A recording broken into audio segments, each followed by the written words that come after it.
am starting to use these fixed price agreements for new clients who are coming in. I haven't really taken the time to go through my current clients. My new clients, most of them are reacting by just reading the agreement. It makes sense to them. They pick the package they want, they sign and return the agreement, and we begin the work. But I've had a few who've wanted to kind of change what's in the packages and kind of renegotiate the pricing and try to get as much as they can for like a smaller amount. And so I've had to have a few conversations explaining why what we do is valuable and needs to be charged, and let them make their decision at that point on which package they want to choose.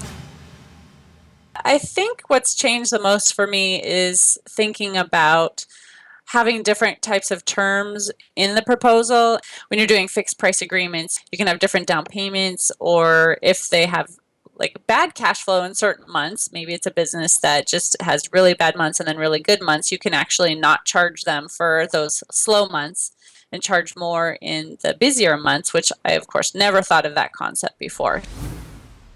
I have been doing annual quotes. My concern was if someone sees this is the amount it's going to cost on an annual basis, that number might look a bit large and potentially even scare them away.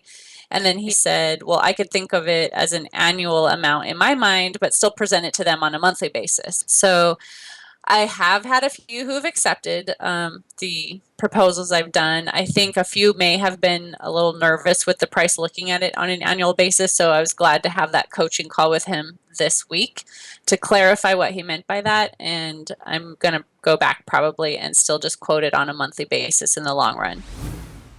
My biggest challenge is actually figuring out the packages because it is on an individual basis. So what does the client need, and what am I going to put in, the first package, the second package, and the third package, and what is that pricing so that it's, fair to the customer, but we're also hopefully not shortchanging ourselves.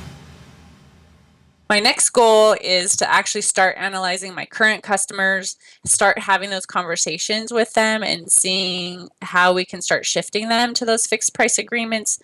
It'll be interesting to hear their feedback. I think what has surprised me most is how much time I'm actually taking to create these packages. It does take a while for me to think through, what do I want to put in each one? What should the prices be? What do I want to change to make the terms different? It might just be, since it's a new process, trying to figure that out. But in the long run, I know it's going to be a good thing.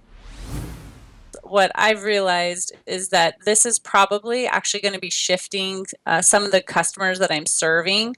Ron had actually suggested I, change minimum prices to be higher than what they are right now too, which means some of the other customers I've been serving may not be ideal anymore.